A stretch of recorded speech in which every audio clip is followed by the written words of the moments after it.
Hi friends, எல்லாருக்கும் வணக்கம். This is Shivaji. இன்றைக்கி நம்ம சைக்காலஜி சம்மந்தப்பட்ட ஒரு டாப்பிக்கில் நம்ம இந்த வீடியோ பார்க்க போகிறோம். என்ன அப்படின்னு பார்த்தீங்கன்னா, அடிக்ஷன். அதாவது நமக்கு ஒரு விஷயத்தில் அடிக்கடி திரும்ப நம்ம மீறி பண்ணிகிட்டே இருக்கணும்னா அது அடிக்ஷன் அப்படின்னு நம்ம எடுத்துக்கலாம்.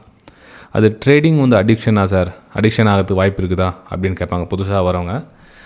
ஆக்சுவலாக ட்ரேடிங் அடிக்ஷன் ஆகிறதுக்கான வாய்ப்புகள் இருக்குது. இன்ட்ராடே தின வர்த்தகத்தில் இந்த மாதிரி வாய்ப்புகள் கொஞ்சம் அதிகமாக இருக்குது. இன்ட்ரேடேயில் chances very very high addiction ஆகிறதுக்கு. சரி, அடிக்ஷன் எப்படி ஆகுது அப்படின்னு பார்த்தீங்கன்னா, குறிப்பாக இன்ட்ரேடேயில் ஆப்ஷன்ஸ் பையிங்கில் அடிக்ஷன் அதிகமாகும். அதாவது கால் அண்ட் புட் ஆப்ஷன் ஏதோ எடுக்கிறாங்க இல்லைங்களா, அதில் ஆப்ஷன் ட்ரேடிங்கில் call option put option buying option buy and sell பண்ணுறாங்களே, அதில் அடிக்ஷன் அதிகமாகும். எந்த மாதிரி அடிக்ஷன் அதிகமாகும் அப்படின்னு பார்த்தீங்கன்னா, இப்போது ஃபார் எக்ஸாம்பிள் நீங்கள் எந்த ஒரு பிளான் இல்லாமல் ட்ரேட் பண்ணுறீங்க அப்படின்னு வச்சுக்கலாம். எக்ஸாம்பிள், ஒரு மேலே போகுது கீழே வருது. இப்போ இந்த இடத்துல என்னோடய வியூ சப்போர்ட் இருக்குன்னு சொன்னேன். இதில் சப்போர்ட் பிரேக் டவுன், இந்த இடத்துல சப்போர்ட் பிரேக் டவுன் ஆச்சு, ப்ரைஸே இதுவெல்லாம் கீழே வரும் மென்ஷன் பண்ணியிருந்தேன். இது நம்ம பிளான் பண்ணி ட்ரேட் எடுக்கிறோம். இதையும் தாண்டி கீழே வராதா, இதையும் தாண்டி மேலே போகாதா, அது தேவையில்லை. ஆனால் ப்ரைஸ் இதுவெல்லாம் வரும்னு சொல்லிட்டுமா இந்த இதில் எக்ஸிட் ஆகிட்டுமா, இதோட ஓகே. ஒரு சில என்ன பண்ணுவாங்கன்னா, பிளான் எதுவும் இருக்காது. இப்போ for example support break down பண்ணியிருக்குன்னா, நான் இது கீழே போனால் சேல் எடுப்பேன், அதாவது அவங்க பிராண்டமாக சேல் எடுப்பேன் அப்படின்வாங்க. இல்லை இங்கேருந்து நான் மேலே போனால் பை எடுக்கிறேன் அப்படின்வாங்க. மேலே போய்ட்டு திரும்ப கீழே வந்தால் ஸ்டாப் லாஸ் ஹிட் ஆகிடுச்சு அப்படின்னா, குவான்டிட்டி ஜாஸ்தி பண்ணி இன்னொரு டைம் சேல் பண்ணுறேன், கண்டிப்பாக கீழே போகும் அப்படின்வாங்க. இல்லை இன்னொரு டைம் குவான்டிட்டி சேல் பண்ணி பை பண்ணுவேன், இது பண்ணுவாங்க. அப்போது இந்த மாதிரி ப்ராசஸ் பண்ணுறாங்க இல்லைங்களா. நான் இந்த இடத்துல ஒரு மார்க்கெட் ரன்னிங் மார்க்கெட்டில் என்ன டெசிஷன் எடுக்கிறாங்களோ இதையே அவங்க ஒரு 45 days ஒரு 1.5 மாதம் நீங்கள் தொடர்ந்து பண்ணிட்டாங்க அப்படின்னா, இதுவே அவங்களுக்கு அடிக்ஷனாக மாறிடும். அதாவது என்ன பண்ணுறோன்னு தெரியாமல் ட்ரேட் பண்ணுறதே ஒரு அடிக்ஷனாக மாறிட்டு இருக்கும். அவங்க திரும்ப பண்ணிகிட்டே இருப்பாங்க. டெய்லி ஒரு 5,000 லாஸு, 3,000 லாஸு, 2,000 லாஸ், இந்த மாதிரி லாஸ் பண்ணி இதுவே அவங்களுக்கு பழகிட்டு இருக்கும். இப்போ ஒரு நாள் ட்ரேட் பண்ணல அப்படின்னா அவங்களால முடியாது. லாபம் வருதோ இல்லையோ ட்ரேட் பண்ணணும். லாபம் வருதோ இல்லையோ அந்த 9.25 மணி நேரம் சிஸ்டத்தை மறைச்சி பார்த்துட்டு இருப்பாங்க. சிஸ்டம் ஆன உடனே டக்குன்னு ஒரு என்ட்ரி எடுத்துடலாம் அப்படின்னு என்ட்ரி எடுத்துருவாங்க. ஒரு ப்ராஃபிட் புக் பண்ண உடனே இந்த ப்ராஃபிட் புக்கிங் சாட்டிஸ்ஃபேக்ஷன் இருக்காது. ஏன்னா ட்ரேட் பண்ணிகிட்டே இருக்கணும். அடிஷன் ஆகிடல ஒரு 10 மணிக்குள்ளே ஒரு 10,000 ப்ராஃபிட் வந்துருச்சு அப்படின்னா சிஸ்டமை க்ளோஸ் பண்ண மாட்டாங்க. இன்னொரு ட்ரேடு வாய்ப்பு பார்க்கலாம் அப்படின்வாங்க. அதுவும் அடிக்ஷன். ஸோ இதெல்லாம் ஒரு செயலும் நீங்கள் பண்ணிகிட்டே இருக்க அடிக்ஷனாக மாறிட்டு போயிட்டே இருக்குமே தவிர அது நீங்கள் விடுபட மாட்டீங்க. ஏன்னா நிறைய பேர் சார் என்னால் முடியல சார், என்னால் ட்ரேடிங் விட்டுடலான்னு பார்க்குறேன் ஆனால் விட முடியல அப்படின்வாங்க. கேள்விப்பட்டிருக்கீங்களா? அது மேபி இத்தனை பேர் நீங்கள் வீடியோ பார்த்துட்ருப்பீங்க. நீங்களும் அந்த மாதிரி விஷயத்தில் மாட்டிகிட்டு இருந்தீங்க அப்படின்னா தயவு செஞ்சு உங்களுடைய கமெண்ட்ஸ் அண்ட் லைக்ஸை பதிவு பண்ணுங்கள். நம்ம அடுத்த வீடியோக்கு போட சொல்ல நம்ம அடுத்த புதுசாக வரவங்களுக்கு அவங்க தெரியும் இந்த மாதிரி நம்மள மாதிரி அவங்களும் சஃபர் ஆகிட்டு இருக்காங்களேன்ற விஷயம் தெரியும். அதனால் கமெண்ட் பண்ணி லைக் பண்ணி கமெண்ட் பண்ணுங்கள். புதுசாக பார்க்குறவங்க சேனலை சப்ஸ்கிரைப் பண்ணி பெல் ஐக்கானை கிளிக் பண்ணி வச்சுக்கோங்க ஃப்ரெண்ட்ஸ்.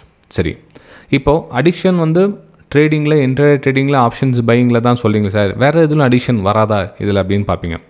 இப்போது இதில் பாருங்கள், மாற்றி ட்ரேட் பண்ணிகிட்டு இருப்பாங்க. இப்போ ஒன்றுக்கு இன்னும் இப்போ ஆப்ஷன்ஸில் லாஸ் ஆகிடுச்சு, நான் க்ரூட் ஆயிலில் பண்ணுறேன் அப்படி போவாங்க. இல்லை நான் பிட்காயினில் பண்ணுறேன் அப்படி போவாங்க. இல்லை நான் கோல்டில் பண்ணுறேன் அப்படி போவாங்க. அதாவது எதையும் ஒன்றுத்துலேயே பண்ண மாட்டாங்க. இதில் லாஸ் ஆகுது அதனால் இது மாற்றிக்கிட்டேன், இதில் லாஸ் ஆச்சு அதெல்லாம் மாற்றிக்கிட்டேன், இதில் லாஸ் ஆச்சு அதெல்லாம் மாற்றிக்கிட்டேன். லாஸ் ஏன் ஆகுதுன்னு தெரிஞ்சிக்காத இல்லை வேறு நேரத்தில் பண்ணால் ப்ராஃபிட் வந்துடுமே அப்படின்றதுக்காக ஜம்ப் பண்ணி இப்படி சைக்கிள் மாதிரி சுற்றிக்கிட்டே இருப்பாங்க.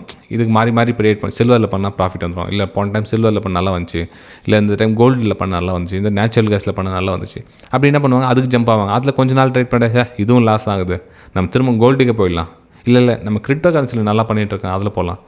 அப்போ என்ன ஆகுனா மனசு ஜம்ப் பண்ணி ஒரு ட்ரேட் எடுக்கிறது கூட ஒரு அடிக்ஷனாக தான் ஆகும் ஃப்ரெண்ட். நம்ம ஒன்லி ஆப்ஷன்ஸ் பையிங் மட்டும் அடிக்ஷன் அப்படின்னு சொல்ல முடியாது. ஸோ இதில் கூட ட்ரேடிங் அடிக்ஷனில் இந்த இதுவும் ஒரு விஷயம். அதே மாதிரி இந்த கால்ஸ் டிப்ஸ் வாங்குவாங்க ஒரு சில பார்த்துருப்பீங்க. அதாவது இங்கே நம்ம ஒரு இடத்துல நல்ல இடத்துல கால்ஸ் கொடுக்குறாங்க, ஸோ ஒரு இடத்துல டிப்ஸ் கொடுக்குறாங்க அப்படின்னு ஒரு வாட்ஸ்அப்பில் யாராவது உங்களுக்கு சொல்கிறாங்க அப்படின்னா அந்த இடத்துல டிப்ஸ் கால்ஸ் கொடுக்குறன்ற மைண்ட் செட்டில் அங்கே போயிடுவாங்க. இப்போ ஃபார் எக்ஸாம்பிள் யாராவது குரூப்பில் கால்ஸ் கொடுக்குறாங்க அப்படின்னு வச்சுங்களேன், அதை வாங்கி பழகிடுவாங்க. இப்போ அவங்க ஒரு நாள் ஏமாற்றிட்டு போயிட்டாங்களோ, உங்களுடைய கால்ஸ் ரெஸ்பான்ஸ் பண்ணலையோ அப்படின்னப்போ ரொம்ப சஃபர் ஆவாங்க. கால்ஸே கொடுக்க மாட்டேன்றாங்க. நான் வேறு எங்கன்னா போனால் அங்கே கால்ஸ் கொடுப்பாங்க பார்த்தேன், இங்கே டிப்ஸ் கொடுப்பாங்க பார்த்தேன், எங்கேயும் கொடுக்க மாட்டேன்றாங்க. அப்போ என்ன பண்ணுவாங்கன்னா, ஏற்கனவே கால்ஸ் கொடுத்தனால ஒன்றும் ப்ராஃபிட் பண்ணியிருக்க மாட்டாங்க, அது வேறு கதை. இருந்தாலும் இன்னொருத்தர் யாராவது கால்ஸ் டிப்ஸ் கொடுத்தா ப்ராஃபிட் பண்ணிவிடுவோம் அப்படின்ற ஒரு மைண்ட் செட்டை தேடிக்கிட்டே இருப்பாங்க. எனக்கு எல்லா பணமும் போச்சு சார், நான் இப்போ இருக்கிற கொஞ்சம் பணம் தான், இதை வச்சு ஏதாச்சும் நம்ம மேலே வந்துடுமா அப்படின்வாங்க. கண்டிப்பாக முடியாது ஃப்ரெண்ட்ஸ். ஓப்பனாக ஃப்ராங்காக சொல்கிறேன், இருக்கிற பணத்தை கொஞ்சம் காப்பாற்றிக்கிட்டு மார்க்கெட்டில் கற்றுக்கிற வழி பாருங்களேன். நான் என்ன சொல்கிறேன்னா, மார்க்கெட்டில் பணம் என்றைக்கு வேணால் சம்பாரிச்சிக்கலாம், ஆனால் கற்றுக்கிற கற்றுக்கிறதுக்கு ஏன் முற்பட மாட்டேன்றீங்க தான் புரிய மாட்டேங்குது எனக்கு. நிறைய பேர் பார்த்துட்டேன், எனக்கு 5 லட்சம் லாஸ் ஆச்சு, 10 லட்சம் லாஸ் ஆச்சுன்னுவாங்க. இந்த 5 லட்ச ரூபாயில் வந்து நிறைய நாலேஜ் டெவலப் பண்ணிட்டு இருந்தீங்கன்னா இந்நேரம் அதுவே உங்களுக்கு மூலதனமாக மாறிட்டு இருக்குமே. உங்களுடைய எஜுகேஷன், உங்களுடைய அந்த அனுபவம் இருக்குது இல்லைங்களா, அது அவ்வளோ உங்களுக்கு எக்ஸ்பீரியன்ஸ் சொல்லி கொடுத்துருக்கோம். ஆனால் அது தெரியாமல் என்ன பண்ணுறீங்கன்னா, நான் ட்ரேடிங் பண்ணணும்னு போய்ட்டு என்னோட வெபினார் ஸ்டூடெண்ட்ஸ் கூட ஆல்மோஸ்ட் பார்த்தீங்கன்னா எல்லாருக்கும் நான் வந்து ட்ரேடிங் தயவு செஞ்சு 3 மாதம் ஸ்டாப் பண்ணுங்க அப்படின்னு சொல்லியிருப்பேன். நான் வந்து வியூஸ் தான் ஷேர் பண்ணிகிட்டு இருக்கேன்.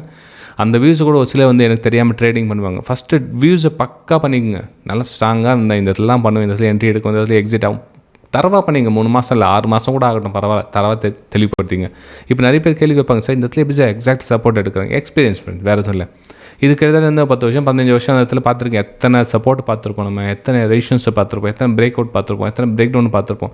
அப்போ பார்த்து பழகிட்டு வந்து இடத்துல வந்து எக்ஸிட் ஆகிடுங்க அப்படி மென்ஷன் பண்ணதுக்கான ரீசன் அவ்வளோ தான், வேறு எதுவும் தவிர இந்த இடத்துல வந்து மேலே போகும், இந்த இடத்துல கீழே வரும் அப்படி எக்ஸ்பிரஷன் பண்ணல. நம்ம இந்த இடத்துல பிரேக் டவுன் ஆகிடுச்சு, ப்ரைஸ் எதுவும் போகும், இந்த இடத்துல எக்ஸிட் ஆகிடுங்க. இந்த இடத்துல புதுசாக பிளான் பண்ணலாம், இதில் எக்ஸிட் மேலே போகுமா இல்லையா சார் அப்படின்னா, மேலே போகணும்னு நினச்சா எதுவும் இல்லை சார் மேலே போகும், இப்போ மேலே போகணும் சார், இந்த இதில் வந்து எக்ஸிட் ஆகிடுங்க 24,520 எக்ஸிட் ஆகிடுங்க அப்படின்னு சொல்கிறேன்னா, இப்போ அந்த இதில் ரிஸ்க் எவ்வளோ இருக்குது, நமக்கு எவ்வளோ ரிவார்டு வருது, இந்த இதில் ஸ்டாப் லாஸ் போடா. ஸோ சின்ன விஷயங்களை வந்து அனுபவம் தான் உங்களுக்கு அடுத்த லெவல் கொண்டு போகும். அனுபவமே சிறந்த ஆசான் அப்படின்னு சொல்லுவாங்க. நீங்கள் பணம் இருக்குது அப்படின்றதுக்காக வெறும் கேபிட்டல் வச்சு நம்ம மேலே வந்துடலாம் அப்படின்றது அவ்வளோ சேஃபாக இருக்காது. இது என்னுடைய பர்சனல் ஒப்பீனியன். இந்த வீடியோ உங்களுக்கு பிடிச்சிருந்ததுன்னா மறக்காமல் உங்கள் லைக்ஸ் அண்ட் கமெண்ட்ஸை பதிவு பண்ணுங்கள். அடிக்ஷனுக்கு ஆளாயிடாதுங்க. அடிக்ஷன்லேருந்து வெளியே வரணும் அப்படின்னா ஒரு 2-3 மாதம் வந்து ட்ரேடிங் கம்ப்ளீட் ஸ்டாப் பண்ணுங்கள். நான் ட்ரை பண்ணுறேன், சும்மா வாட்ச் கூட பண்ண வேணாம். ஒரு 2 மாதத்துக்கு நான் கற்றுக்கலான்னு இருக்கு அப்படின்னு வேணாம். 2 மாதத்துக்கு சிஸ்டமே பார்க்காதீங்க. ஏன்னா நீங்கள் ஒரு ட்ரேடிங் பண்ணி அடிக்ஷன் ஆகிட்டு இருக்கோங்க. ட்ரேடிங் கற்றுக்கிற மைண்ட் செட் அவ்வளோ ஈஸியாக வராது. இப்போ கூட ஒரு ஸ்டூடெண்ட்ஸ் பார்த்தீங்கன்னா காலையில் கிட்டத்தட்ட மணி 10-20 மணி 10-30 தான் வந்து இதுக்குள்ளே வந்து பெரிய நஷ்டம். இப்போது திரும்ப நான் ஹை குவான்டிட்டி போட்டு பண்ணலாம் இருக்கேன் அப்படின்னுவாங்க. எதையும் பண்ணாதீங்க, சிஸ்டம் க்ளோஸ் பண்ணுங்கள், மண்டே பார்த்துக்கலாம். ஏன்னா இப்போ நீங்கள் ட்ரேட் பண்ண நீங்களாகவே இருக்க மாட்டீங்க. ஓகே, சரி ஃப்ரெண்ட்ஸ், இந்த மாதிரி உங்களுக்கு விஷயங்கள் கலந்து பேசணும் அப்படின்னு டிசைட் பண்ணிங்கன்னா கமெண்ட்டில் உங்களுடைய கருத்துக்கள் தெரியுங்க. நம்ம அடுத்த வீடியோ சந்திக்கலாம். தேங்க்யூ.